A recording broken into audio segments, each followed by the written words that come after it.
To that meeting between the U.S. Secretary of State and his Iranian counterpart about Tehran's nuclear program. And the question, what does Iran have to do to ease the Western sanctions? Well, the 6 major powers have gone on record with a list of requirements. Here are some of them. Iran should stop enriching uranium to 20%. That's a level that experts say that it's possible to create weapons-grade material. Iran should ship out some of its stockpiles of nuclear material and close down its underground enrichment facility. Iran has a new president, Hassan Rouhani, and rather than provoking walkouts like his predecessor, he's come to the UN to try to change skeptical minds about Iran. He's been meeting the UN Secretary General, calling for a deal on Iran's nuclear program in the next 3 to 6 months, insisting Iran wants to generate electricity, not make a bomb. President Rouhani also returned to the UN General Assembly to call for a nuclear-free Middle East, which would mean Israel giving up its nuclear weapons. He said Israel should join the NPT, the treaty aimed at stopping the spread of nuclear weapons and promoting disarmament.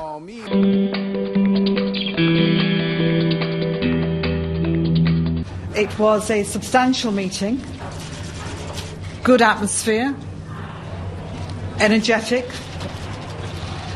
We had a discussion about how we would go forward with an ambitious time frame to see whether we can make progress quickly. I'm pleased that we have agreed to meet in Geneva on the 15th and 16th of October.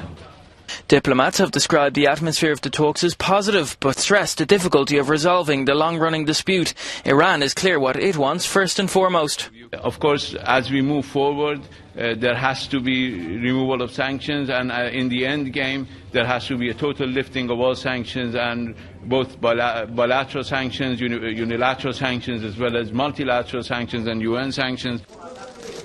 The meeting also marked the first official high-level encounter between the United States and Iran in over 3 decades.